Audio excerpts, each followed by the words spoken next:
bagaimana caranya agar pernikahan saya itu tetap harmonis, keuangan stabil, walaupun saya di sini hanya guru honorer yang lillahi ta'ala. Saat itu ada seorang laki-laki yang datang ke pondok yang sudah beberapa hari tidak pulang. Orang itu kan datang ke pondok biasanya dengan segala macam problem dan persoalannya. Ada yang masalah hutang, sertifikatnya di bank, BPKB-nya di Penggadaian. Ada yang punya masalah keuangan, bojone ngelahirke ra duwe duit. Kadang-kadang saya heran, sing ngetengi sapa, sing tanggung jawab sapa. Anaknya belum bayar SPP, dan termasuk masalah-masalah yang lainnya, termasuk masalah cinta. Ini banyak minta doa atau pelet atau mahabbah atau apapun ke pondok itu kan biasa, sangat-sangat biasa.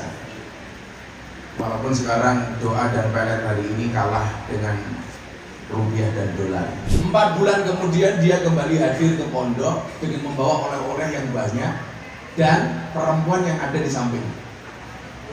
Saya tanya, kamu ngapain kesini lagi? Saya mau mengucapkan terima kasih sama Gus Miftah. Soal apa? Dulu doa yang dikasih Gus Miftah kepada saya itu betul-betul mustajab. Saya sudah lupa doa apa, sudah lupa. Loh, kamu itu siapa? Saya bilang minta doa apa dari Gus Miftah. Doa yang dikasih Gus Miftah itu saya baca setiap saat, setiap waktu. Alhamdulillah, calon istri yang meninggalkan saya akhirnya kembali. Dan akhirnya saya datang ke sini sudah sah dengan istri saya. Kalau hubungan saya dengan istri, saya menerapkan mula'abah. Karena saya membaca satu hadis itu, tingkatan suami istri yang paling romantis itu adalah mula'abah, gojek guyon. Saya tuh nggak pernah serius sama sekali sama istri, Bu. Sama sekali. Saya masuk kamar, istri tidur, kok cangkeme mangap, lebon upil. Iya. Ini korban upil saya ini, Bu. Tantu itu yang buat terduat, dan memang takdirnya adalah Gus. Untukku kira atau mambu, Gus. Rata mambu untuk saya itu. Oh, tanya istri saya, nggak pernah mambu sama sekali. Jadi perjalanan saya dari Ngawi ke Tuban, mata saya nggak berhenti menangis, Bu. Ini pasti salah saya, bukan salah istri saya. Istri saya itu nggak lumrah uang, Bu. Nggak pernah kok ngopi, ngeteh itu kalau nggak sisa saya nggak mungkin, Bu. Nggak pernah sama sekali. Kok pagi-pagi nyelaki santri, aku gawe teh, tak minum teh, nggak pernah sama sekali. Kalau mau ngeteh itu karena saya paksa. Karena tiap pagi itu cuma ngejus sayur, makanya semuanya sehat. Kok bisa sampai kena penyakit itu? Akhirnya saya harus profesional, saya harus ngaji di hadapan puluhan ribu orang, bahkan live TV waktu itu. Saya tidak boleh menampakkan kesedihan saya. Akhirnya saya pulang, subuh sampai rumah sakit. Istri saya masih tidur. Saya waktu itu introspeksi sebagai seorang suami. Iki mesti salah kurang salah ibu bojoku.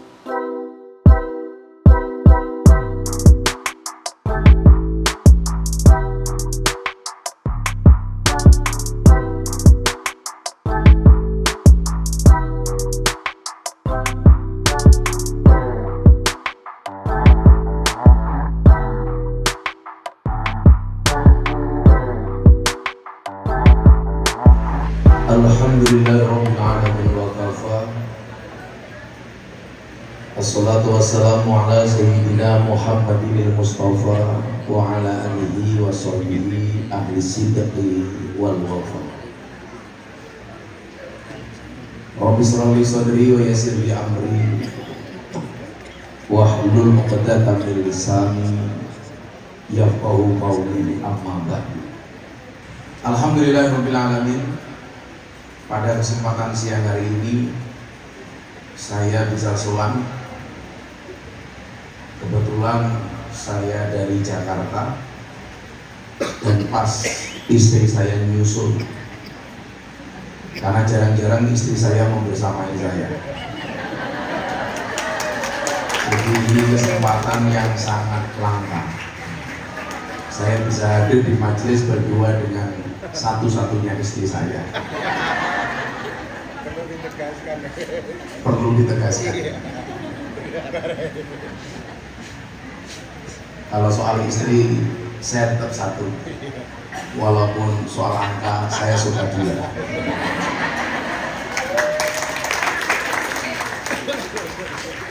Bu Nyai dan para santri yang saya banggakan, hari ini kita hadir di acara doa bersama dan bedah buku Durratul Arifin, kumpulan wirid, dzikir, doa, hizib, dan sholawat. Saya mau cerita, satu ketika ada tamu datang ke pondok durasi sekitar tahun 2012-an, 2013, awal-awal kita merintis pesantren. Saat itu ada seorang laki-laki yang datang ke pondok yang sudah beberapa hari tidak pulang. Orang itu kan datang ke pondok biasanya dengan segala macam problem dan persoalannya.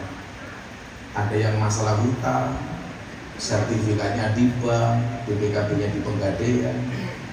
Ada yang punya masalah keuangan, bojone ngelahir duit. Kadang-kadang saya heran, saya ngetengi sopo, saya tanggung jawab sopo. Anaknya belum bayar SPP. Dan termasuk masalah-masalah yang lainnya, termasuk masalah cinta.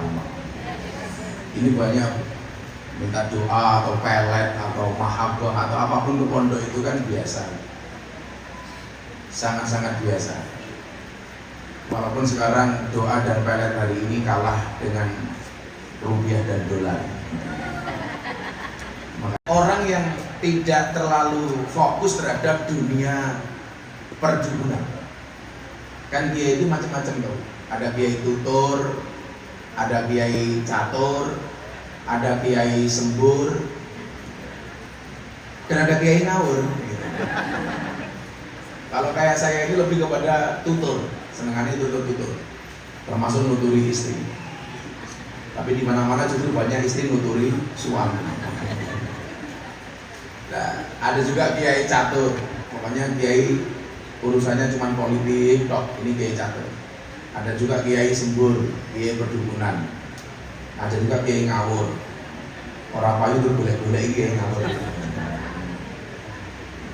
Makanya kadang-kadang karena kiai ngawur ya, malaikat Jibril bareng diajak kampanye.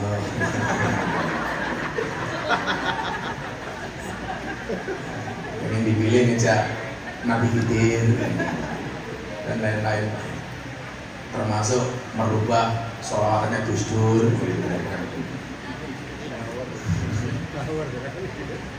Makanya ini nanti saya ajak ibu-ibu untuk kembali menghafal dan menyenandungkan sholawatnya Gus Dur, supaya terjaga originalitas dan tidak dirubah-rubah. Nah, ternyata orang ini datang, benar dugaan saya, calon istrinya itu pergi, kurang 3 bulan menikah, Gus. Saya tanya, kamu ngapain? Saya silaturahim, Gus. Yang kedua apa? Yang kedua saya meminta doa pengasihan sama Gus Miftah. Kenapa calon istri saya kurang 3 bulan pernikahan mendadak pergi meninggalkan saya? Saya batin ini jaluk donga pelet kok jaluk aku, apa rupaku kaya dukun. Ya mungkin kalau saya sederhana, jika surat Yusufku tidak mampu meluluhkan hatimu, izinkan kulantunkan surat Yasin sebagai penutup kisah hidupmu.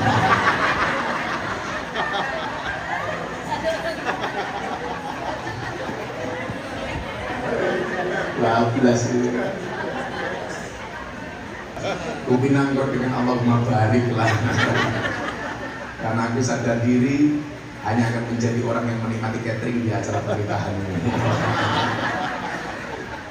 Nah, kemudian saya tinggal ngaji lagi karena saya memang tugasnya ngaji. Ternyata orang ini masih tertunggu di pondok. Akhirnya sekian hari kemudian saya tanya, kok kamu belum pergi? Saya belum akan pergi kalau saya belum mendapatkan doa dari Gus Miftah. Kayak gitu. Kemudian saya tanya, kamu bisa ngaji enggak? Enggak pernah. Sholat enggak? Enggak. Bisa baca Quran? Enggak. Doa apa yang kamu hafal? Enggak satupun saya hafal doa. Bingung kayak itu mau jadi. Arti kayak izin yo izin mau dikasih sholawat juga sholawat apa? Sementara dia enggak pernah ngaji, enggak pernah berdoa. Akhirnya saya jaganya dia enggak pulang-pulang. Kemudian saya bilang, kamu benar nggak bisa ngaji? Nggak bisa. Baca Quran nggak bisa. Bisa doa nggak? Ya sudah, kamu baca doain. Waktu itu akhirnya saya kasih doa. Doanya, Allahumma inni a'udzubika minal khubusi wal khaba'is. Udah, kamu baca ini. Dia tanya, ini dungo pelet ya, itu semua itu rasa cerewet. Akhirnya saya suruh sholat, selesai sholat tangannya diangkat, Allahumma inni a'udzubika minal khusyuk. Mau makan, saya suruh baca doa, Allahumma inni a'udzubika. Mungkin bagi kita ini jelas menyesatkan, tapi ternyata tidak Bapak Ibu. 4 bulan kemudian dia kembali hadir ke pondok dengan membawa oleh-oleh yang banyak dan perempuan yang ada di samping. Saya tanya, kamu ngapain kesini lagi? Saya mau mengucapkan terima kasih sama Gus Miftah. Soal apa? Dulu doa yang dikasih Gus Miftah kepada saya itu betul-betul mustajab. Saya sudah lupa doa apa, sudah lupa. Loh, kamu itu siapa? Saya bilang minta doa apa dari Gus Miftah. Doa yang dikasih Gus Miftah itu saya baca setiap saat, setiap waktu. Alhamdulillah, calon istri yang meninggalkan saya akhirnya kembali. Dan akhirnya saya datang ke sini sudah sah dengan istri saya. Akhirnya selesai ajak makan, saya kasih bukunya anak-anak dunia, anak-anak TK itu. Coba kamu buka itu doa apa? Allahumma inni a'udzubika minal khubuthi wal khaba'is. Doa masuk toilet. Kesimpulan yang kemudian saya dapatkan ketika berbicara soal doa ini adalah bahwa tawakal itu menjadi penting. Ini agak serius sih. Saya jarang-jarang ngomong serius. Karena saya itu penggemarnya Nuaiman. Maka saya ini jarang serius. Karena saya punya prinsip dalam berdakwah itu wa ma nursilul mursalina illa mubasysyirina wa mundhir. Maka saya lebih mendahulukan mubasir dibandingkan mundir. Lebih mendahulukan senang daripada menjadi. 3 bulan setelah Deddy Corbuzier masuk Islam atau 4 bulan.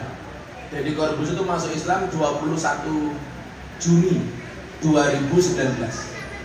Bulan Oktober istri saya divonis kanker. Di saat nama saya melambung tinggi, orang semua melihat saya nggak pernah di rumah karena tiap hari saya harus keluar ngaji. Waktu itu posisi saya terakhir ketika beliaunya masuk rumah sakit, saya masih sewan guru saya Habib Lutfi di Pekalongan. Ngabari bah izin masuk rumah sakit. Sakitnya apa? Seperti sebelumnya, mastitis. Mastitis itu sisa pembengkakan ASI. Jadi ternyata istri saya itu ngasih ASI kepada anak itu lebih dari 2 tahun saja masih berpotensi kena mastitis. Apalagi yang kurang. Makanya dawuhnya Al-Qur'an 2 tahun. Wal walidatu yurdina auladahuna haulaini kamilaini liman arada ayyutim marrodo. Ternyata banyak Al-Qur'an itu yang menyinggung 2. Haulaini kamil 2 tahun. 2 tahun. 2.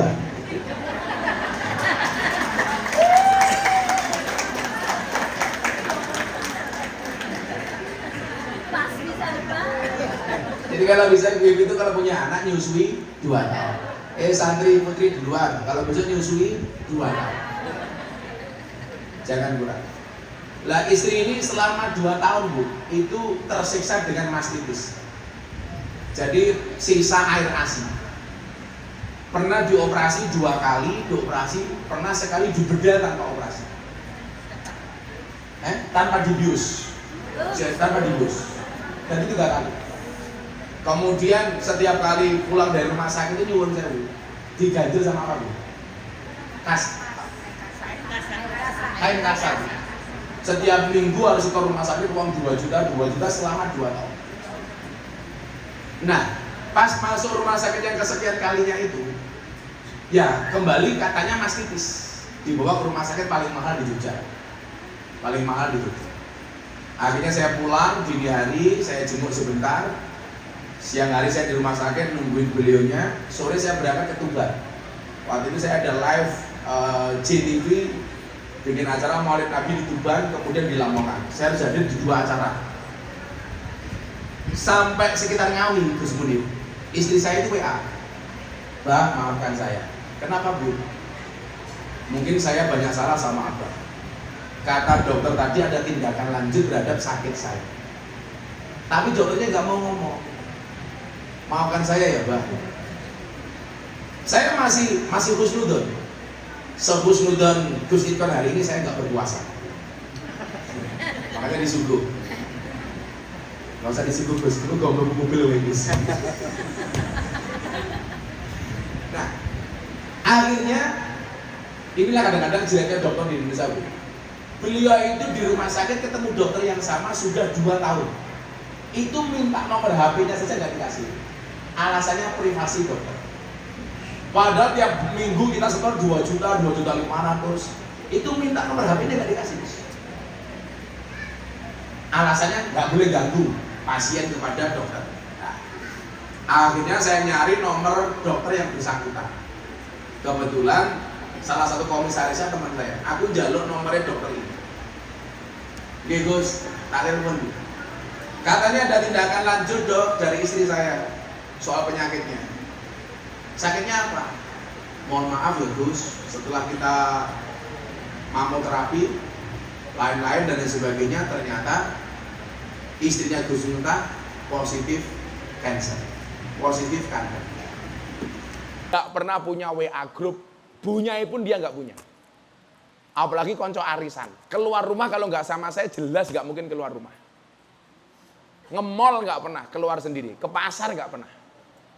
Walaupun sekarang, walaupun nggak pernah nge-mall, nggak pernah ke pasar, tapi tiap hari Shopee teko terus.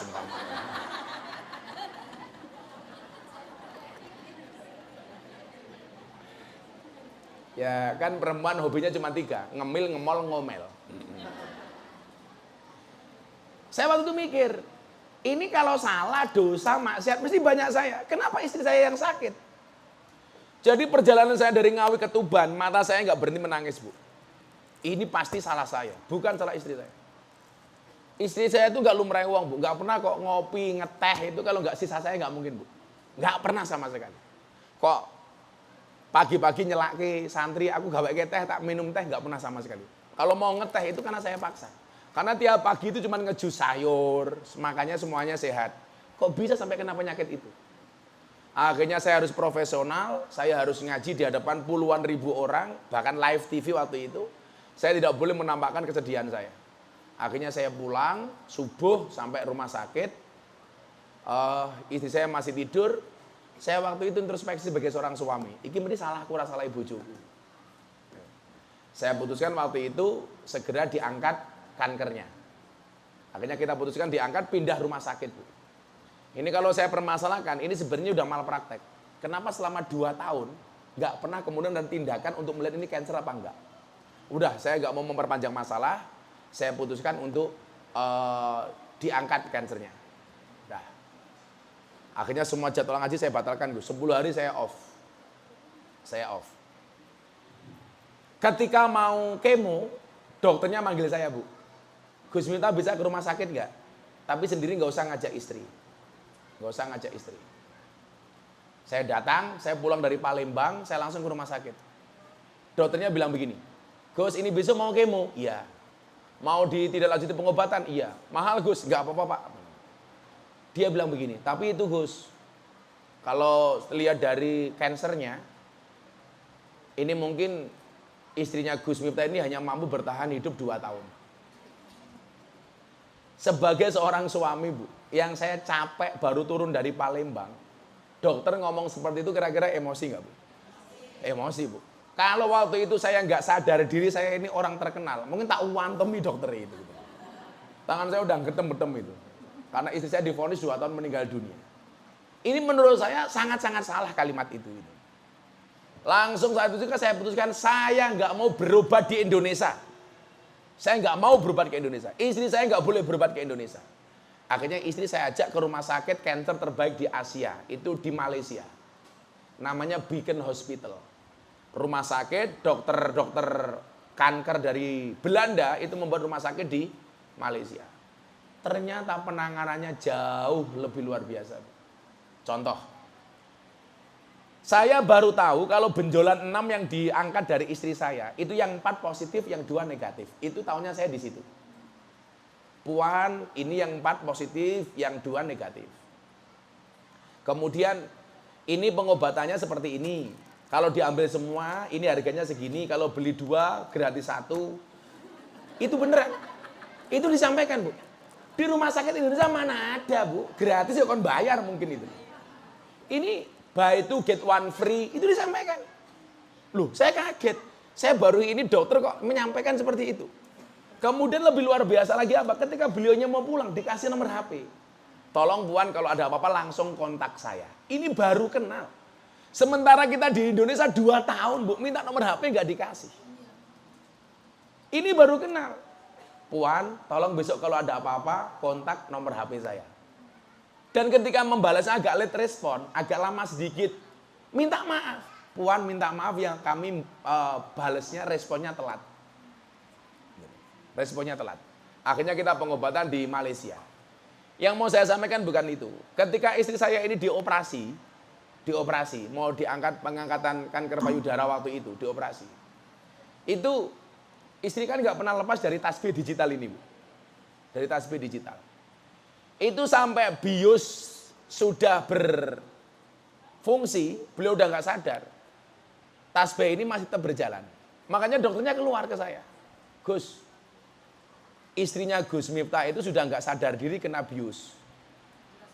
Tapi tasbihnya tetap berjalan. Apa? Kebetulan dokternya itu orang Nasrani, Bu. Jadi nggak ngerti tasbih.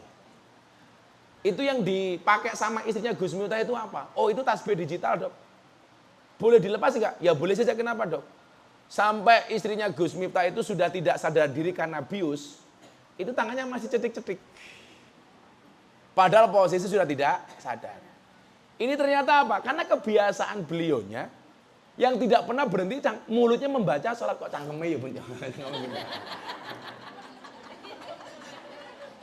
Jadi sampai dioperasi mau berjalan, Bu, ininya masih berjalan. Posisinya sudah tidak sadar. Makanya saya itu meyakini betul satu hadis yang bunyi an-nasu yamutuna ala ma'asu wa yub'asuna ala mamatu itu betul-betul hak. Manusia itu akan dimatikan sebagaimana kebiasaan dia hidup dan akan dibangkitkan sebagaimana dia mati. Contohnya ketika dioperasi, karena setiap harinya kullayaum beliau ini sholawatan dengan tasbih itu. Ketika sudah tidak sadar diri karena bius, itu masih sholawat, refleks sholawat. Sehingga kemudian setelah semua proses kita ikuti, kemoterapi, apa namanya, Bun? Herceptin, penyinaran macam-macam, setelah 2 tahun dinyatakan bersih. Teman-teman beliau, tetangganya, teman-temannya yang kena kanker, semuanya meninggal dunia. Teman-temannya beliau ini. Maka waktu itu saya lihat yang pertama, ini bagi mbak-mbak atau ibu-ibu yang mungkin sakit ya. Ini pelajaran betul dari istri saya. Makanya istri saya ini diundang podcast sama Deddy Corbuzier. Sampai hari ini nggak mau. Deddy Corbuzier itu penasaran banget. Karena dulu tahu kondisinya ketika beliau sakit seperti apa. Dan sekarang se-eksis ini, Deddy itu penasaran. Rahasianya apa? Maka yang pertama, beliau ini keren. Tahu kalau di kemoterapi itu akan rambutnya rontok. Sebelum rontok, digunduli dewi. Dihilangkan sendiri rambutnya, Bu. Jadi sebelum rontok, beliau potong sendiri. Waktu itu saya kepikiran, saya mau ikut-ikutan gundul. Tapi apa kata dunia? Dan saya justru nggak mau istri saya terbebani. Gara-gara saya berempati dengan istri saya, malah dia mikir saya, malah nambah pikiran kan. Gitu. Jangan sampai niat saya ini baik, tapi justru salah. Malah dia kepikiran rambut saya sebagai mahkota ini hilang. Karena saya itu kalau haji, Bu, rambut saya ditawar $100.000 mau dibeli, nggak pernah saya kasih. Itu sama dengan 1,5 miliar. Saya haji terakhir itu rambut saya ditawar sama teman saya pengusaha, Gus, rambutnya dipotong, tahalul habis, tak kasih $100.000. Saya jawab, nanti karena kalau saya punya prinsip, laki-laki itu kalau punya rambut panjang, istrinya jauh lebih sayang. Karena kalau rambutnya panjang, dia akan membelai, sayang, gitu kan. Sayangnya dawa, Gus. Lah gundul, sayang, ngas. Menarik belas. Gitu. Jadi polanya dia begitu. Nomor 2 apa? Wiridnya ditambahi, Bu. Sholawatnya ditambahi. Padahal kan orang kemo itu kan panasnya minta ampun. Panasnya minta ampun. Kemudian waktu itu saya bilang sama istri saya, sudah Bunda ke Malaysia niatnya nggak usah berobat. Tapi niatnya jalan-jalan saja. Shopping saja. Karena kan konsepnya suami itu workshop. Suami work, istri shop. Gitu lah. Laki-laki bekerja, ya istri belanja gitu loh. Karena perempuan itu kan hatinya seperti rekening bank. Nggak mungkin berbunga kalau nggak ada saldonya. Akhirnya dia berangkat, sudah kamu tak kasih 1 ATM, niatnya belanja saja di Malaysia. Nggak usah niat berobat. Setiap pulang alhamdulillah ATM-nya utuh. Karena lupa, tidak saya kasih nomor PIN-nya. Gitu loh.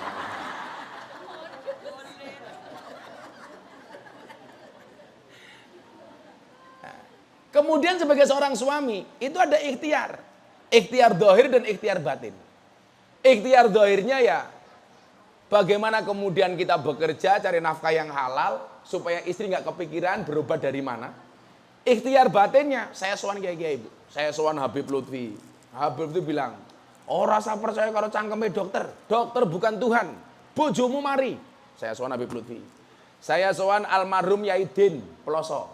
Yaidin bilang, leh, bojomu mari. Saya sowan Yai Huda Jazuli, bapaknya Gus Kausar. Bapakmu mari. Saya sowan Abah Demiati Roes Kendal, Al-Fadlu Al-Fadilah. Beliau mari le, dongak. Sekali lagi, tidak hanya ikhtiar zahir, tapi juga ikhtiar batin. Sehingga doa para masyayikh itulah yang kemudian hari ini, setiap 3 bulan istri saya cek darah, kemudian setiap setahun sekali kita PET scan, sampai 5 tahun. Hari ini di tahun ketiganya, alhamdulillah Bu, beliau dinyatakan sehat. Waktu itu saya nadari, Bunda, pokoknya kamu budalan haji, bisa berangkat, kamu berangkat haji. Kamu berangkat haji. Sehingga motivasi-motivasi dan doa itulah yang kemudian menjadikan istri saya itu bisa sembuh. Bisa sembuh. Yang penting itu Gus, lak bojo loro ki aja digawe pikiran apapun. Aja mau kayak pikiran. Cepat mati tak kandhani gitu loh. Pokoknya piye carane bojo ki digawe full senyum. Wah. Dadi lak kowe nakal ya aja digo metu, aja go mulih lho. Bojomu aja krungu. Sing adoh ngono lho Gus, kok sing adoh iki lho. Aja itu lho maksudnya. Padahal kan ujian istri saya ini berat, Bu. Saya ngaji di klub malam, lokalisasi, jamaah saya artis-artis, macam-macam. Tapi selama ini saya nggak pernah membawa urusan dakwah saya itu ke rumah. Saya mau cerita sama istri juga fungsinya apa itu, malah nambah beban pikiran itu. Yang saya ceritakan yang happy-happy saja. Jangan ada problem apa, saya di klub malam, saya di lokalisasi, saya ketemu artis, harus saya bawa ke rumah, enggak sama sekali. Ngerti ini, amules, bojo sangoni, seneng-seneng wes, aman ya Bun ya. Kemudian yang membuat saya heran itu sampai bojoku kira iso nganggo duit gitu loh. Orang iso Pak. Jadi kalau punya barang bagus nih, itu nggak pernah dia beli sendiri, mesti karena saya yang membelikan. Itu pun karena saya membelikan itu dalam rangka ben aku ya iso tuku gitu. Bukan karena saya pengen belikan dia. Karena kalau dia nggak saya belikan, saya beli, saya merasa bersalah. Nah, itu. Sementara kalau dia beli, saya belikan, saya nggak beli, dia juga merasa bersalah. Makanya istri saya itu nggak punya barang mewah sedikit pun tanpa yang membelikan saya. Nggak pernah kalau dia datang ke toko emas sendiri, bah, izin mau beli emas, itu nggak pernah. Semua perhiasan yang dia pakai, itu pas kita berangkat haji, berangkat umroh, saya paksa ke toko emas baru kemudian beli. Nah, pelajarannya adalah ketika kemudian dia hari ini dinyatakan sembuh, itu 2 hal. Dohir dan batin. Nah, 2, pokoknya 2. Usahanya waktu itu 2. Berapa Bun? 2. Kalau 2 tangannya bagaimana Bunda? 2. Nah, itu nih.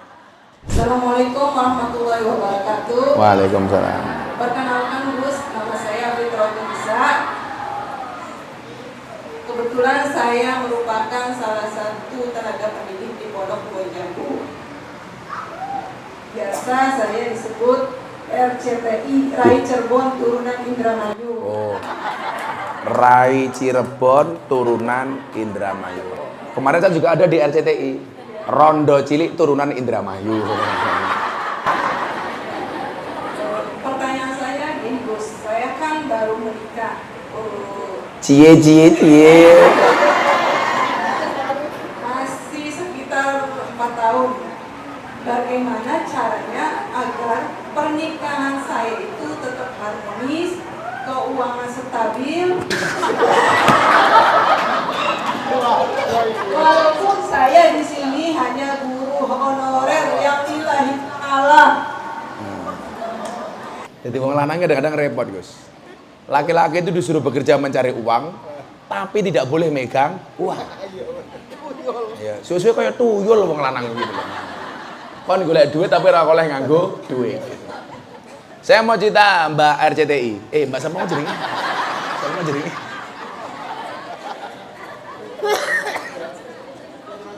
Fitratun Nisa. Fitrah wong wedok, fitrah wong wedok. Saya dulu menikah dengan istri itu sama-sama dalam keadaan minus. Bukan hanya kurang, minus banget. Walaupun sebenarnya mbah saya ini kayak 7 turunan, Mbah Muhammad Besari. Cuman persoalannya saya keturunan nomor 9. Sententean loh. Mbah Muhammad Besari itu kan wali yang makamnya di Ponorogo. Jadi kebetulan saya keturunan ke-9 dari Mbah Muhammad Besari. Jadi kalau dari bawah itu Miftah, Muhammad Boniran, Muhammad Usman, Jalal Iman, Karyonawi, Madarum, Muhammad Ilyas, Muhammad Besari. Saya nomor 9. Kalau sampai atas sampai Prabu Brawijoyo. Mbah Muhammad Besari, punya Bapak Anom Besari, punya Bapak Abdullah Mursad, punya Bapak Raden Demang, punya Bapak Pangeran Demang, punya Bapak Panembahan Praworo, punya Bapak Susuhunan Wirasmoro, punya Bapak Sultan Trenggono, punya dari Prabu Brawijoyo. Dan ternyata sejarahnya benar, Prabu Brawijoyo itu orangnya ganteng, rambutnya gondrong. Mendekatilah putune ya ora apa-apa lah gitu. Tapi ketika saya menikah, Mbak, itu miskin betul. Saya menikah pun itu tidak mau ngerepoti orang tua saya. Maka saya lamar sendiri, saya nikah sendiri. Nah, dari awal saya bilang sama istri saya, calon istri saya, kelebihan saya cuma 1, kekurangan saya juga cuma 1. Kelebihannya apa? Banyak kekurangan. Kekurangannya apa? Nggak punya kelebihan. Nah, modern waktu itu loh. Nah, akhirnya waktu itu kita nikah itu ngenes, Mbak. Kita nggak kuat bikin undangan, nggak ada resepsi.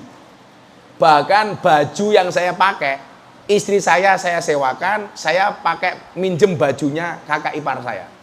Karena nggak kuat. Nggak ada catering, nggak ada macam-macam. Nggak ada macam-macam. Wallah. Waktu tahun 2005. Saya nikah siri 2004, kemudian nikah resmi 2005. Akhirnya waktu itu yang terjadi adalah molimo. Madep mantep mangan melu morotua. Akhirnya M10. Madep mantep mangan melu morotua muring-muring menantu meneng mawon. Akhirnya M15. Madep mantep mangan melu morotua muring-muring menantu meneng mawon, morotua mati menantu melu marisi. Kata mertua saya M1. Nopo, Pak? Matamu. Tapi dari awal saya itu berkomitmen Bu Nyai. Ketika kita membangun rumah tangga dari awal, Pak, saya bilang sama istri saya, kamu nggak usah bekerja, kamu nggak boleh bekerja, karena tugas kamu di rumah. Makanya saya itu memfatwakan untuk istri saya nggak boleh bekerja. Lah dulu kan sempat heboh di medsos, Gus Miftah mengharamkan wanita bekerja. Saya nggak mengharamkan wanita secara am, tapi khosoh untuk istri saya. Nggak boleh bekerja. Yang saya jadikan dasar apa? Qada Rasulullah Sallallahu Alaihi Wasallam ala ibnati Fatimah bi khidmatil bait. Rasulullah membagi Fatimah untuk ngurusi urusan dalam rumah, wa Ali bi kharijim minal bait. Sementara Ali urusan di luar rumah. Saya waktu itu mikir begini, Bunda, kamu nggak usah bekerja, kamu di rumah saja. Maka saya bilang sama istri saya, cukuplah kamu menjadi tulang rusukku, biarkan aku menjadi tulang punggungmu. Waktu itu. Karena bagi saya laki-laki itu tulang punggung, bukan tulang tulung.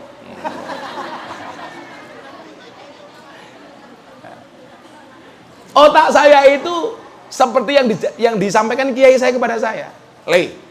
Ini pribadi loh ya. Ini saya sama istri. Anda terserah. Anda juga boleh kok bekerja. Tapi saya ngomong sama istri saya. Kiai saya bilang begini, lah wong wedok bojomu lele. Wong wedok iki dinafkahi bendino isih wani karo wong lanang. Oh, pemenen duwe duit dhewe lele. Nah, biasanya jilbabe putih biasanya ngono iki. Enggak, kalau tak kemudian istri bekerja pun itu ya boleh-boleh saja. Tapi saya enggak membolehkan istri saya bekerja. Lah, dalam hal itu, Mbak, istri saya teruji. Gempa bumi 2006 Jogja itu. Istri saya itu cuma punya tabungan celek, bukan tabungan celengan, Bu. Celengan jago itu 600.000. Jadi begitu gempa bumi terjadi, malah sing disaut ora bojone, tapi celengane gitu. Karena hanya itulah harta yang kami miliki. Uang 600.000 tok tahun 2006, Bu. Itu satu-satunya celengan saya. Tapi hari ini saya sarankan Gus Itkon, kalau punya uang tolong jangan dicelengin lah, ditabung. Karena ada bayi tabung, nggak ada bayi celeng. Nah, tahun 2009 saya itu belum punya motor, Bu. Saya itu ngaji ngalor ngidul pinjam motor mertua saya Astrea Grand tahun 96. 96, Bu. 96. Saya ngaji 2005. 96 itu coba. Wirawiri. Saya baru punya motor itu tahun 2009 akhir, itu pun motor STN kanan. Harga 2 juta. Pedotan. Motornya yatim. Orang di BPKB. 2009, Bu. Saya baru kuat kredit motor pertama kali tahun 2010. 2010. Saya baru kemudian akhirnya bisa bangun rumah di Kalasan tahun 2012. Awal mula gawe pondok. 2012. Maka waktu itu saya putuskan bangun rumah dulu dibandingkan masjid dulu. Karena waktu itu galau. Bangun masjid apa bangun rumah? Istri tanya, bangun apa, Bah? Masjid, rumah dulu aja. Oh, kok nggak masjid? Ora. Kenapa? Karena kalau saya bangun masjid baru bangun rumah, itu akan terjadi fitnah. Fitnahnya apa? Ya lumrah miftah kayak iso bangun omah, wong entuk turan semen masjid. Karena kan kita begitu, Bu, dunia kita, Ibu. Sing nglakoni adem ayem, sing nyawang kakean cangkem. Sing kakean cangkem biasanya jilbabe ireng biasanya.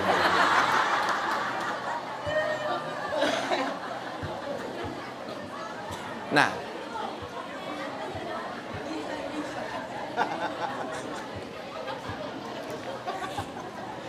kalau hubungan saya dengan istri, saya menerapkan mula abah. Karena saya membaca satu hadis itu, tingkatan suami istri yang paling romantis itu adalah mula abah. Gojek guyon. Saya tuh nggak pernah serius sama sekali sama istri, Bu. Sama sekali. Saya masuk kamar, istri tidur. Kok cangkeme mangap, lebon upil. Iya. Ini korban upil saya ini, Bu. Tantu itu yang buat terduat. Dan memang takdirnya adalah Gus. Untuk kira atau mambu, Gus. Rata mambu untuk saya itu. Oh, tanya itu saya, nggak pernah mambu sama sekali. Saya tuh mau ketemu dimanapun adalah rata mambu. Duat itu. Tapi kalau di sini enggak lah. Lah istri saya tanya, Bah, kalau wong lanang kok ngentute banter ki ngopo to, Bah? Lah iya. Wong lanang ki ngentute banter, wong cedak mik kok aku ya ngono.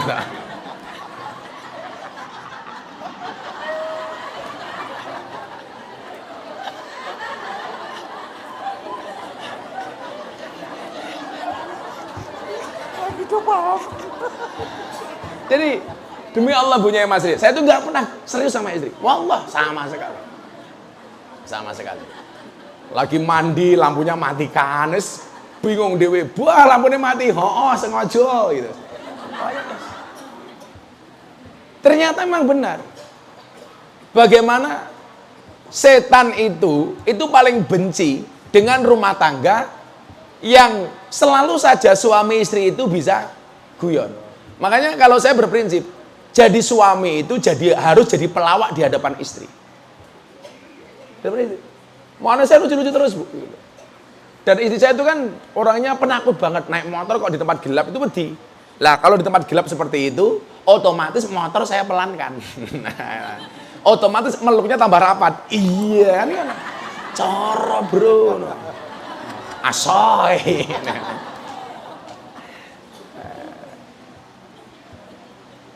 Sehingga kalau jenengan tanya resep rumah tangga saya, karena saya nggak pernah serius sama istri saya, guyon. Dan istri saya itu nggak pernah makan kecuali dengan menggunakan bekas piring saya, Mbak. Jadi kalau saya makan hampir selesai baru tak kasih dia, atau saya paksa menggunakan piring sendiri umpamanya, itu baru mau, nggak pernah mau. Jadi kalau ngeteh atau ngopi itu mesti bekas saya, Bu. Nggak mungkin dia bikin barengi saya medang sendiri, itu nggak pernah. Nah, pesek kan istri saya bilang, dulu bilang sama saya, Bah, gigi saya agak nggak normal. Pasang kawat gigi boleh nggak? Nggak boleh aku. Wong wedok kawat gigi, cipok nyantol cangkem gua. Moh aku ngono. Kan dia merasa pesek. Pak, kalau tren hukum memancungkan hidung itu bagaimana toh bah? Kan tanya. Kan dia merasa insecure lah karena pesek. Saya bilang, kamu nggak usah insecure, nggak usah percaya diri gara-gara pesek. Saya malah bersyukur, baru hari ini ada bidadari pesek. Saya bilang begitu kan. Karena bidadari biasanya mancung, kan berarti antik gitu loh. Santai saja bun, ingat, pesek itu adalah mancung yang tertunda.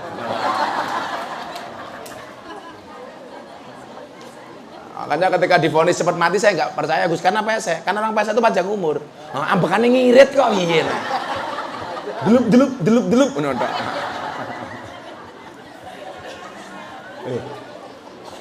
Bunyai di kamar saja, istri saya itu nggak pernah berhenti tertawa. Ya karena saya guyon terus.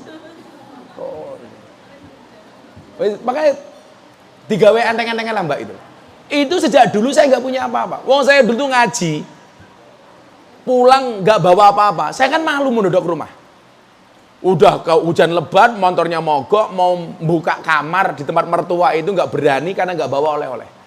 Makanya saya sekarang itu kebiasaan bu, saya pergi sehari berapa kali pun, kalau pulang mesti saya bawa oleh-oleh. Karena saya kelingan bunyi. Zaman saya susah dulu nggak berani buka kamar gara-gara nggak bawa oleh-oleh.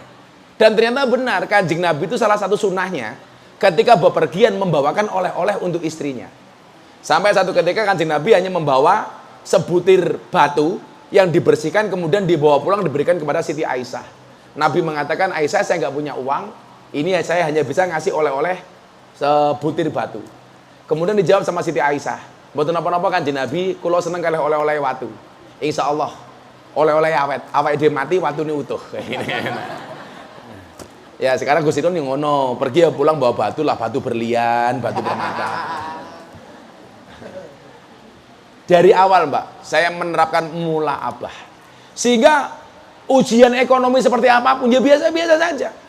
Anak saya usia 2 tahun bu, banter-banterin nyusu. Saya nggak kuat beli susu bu. Dulu susu anak saya itu Morinaga, harganya 45.000 waktu itu. Kita nggak kuat beli. Satu ketika uang saya tinggal 50.000 tok, pilihannya 2. Untuk beli susu atau sowan Habib Lutfi. Karena saya ditimbali sama Habib Lutfi. Akhirnya saya ngebis ke Pekalongan. Sampai Pekalongan, mau ndelok wajah Habib Lutfi tok wis seneng. Akhirnya saya pulang. Sampai rumah jam 12 malam anak saya nangis karena nggak punya susu. Akhirnya malam itu subhanallah, saya berbagi susu dengan anak saya.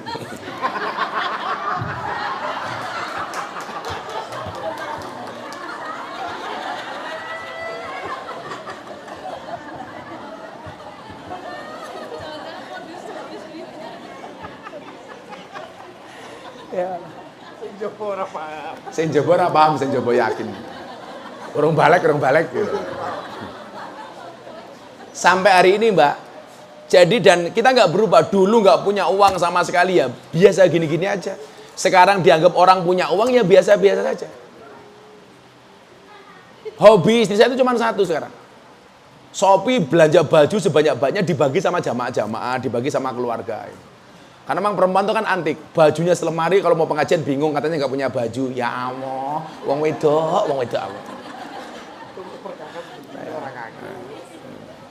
Perempuan itu kan makhluk rakus Gus. Coba deh, buktinya apa? Pecine wong lanang iki paling mung siji Gus. Jilbabe wong wedok sak lemari tak kandhani itu. Dari jilbab saja kelihatan perempuan itu lebih rakus dibandingkan laki-laki. Kusit kan mulai, yes, duit dalil lah, aku mulai ya. Gitu mbak ya, dibuat romantis saja. Keadaan ekonomi apapun. Berarti kalau saya boleh bekerja gak Gus?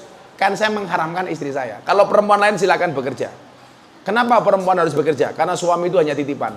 Kalau tidak diambil Allah minimal diambil mantan. Iya.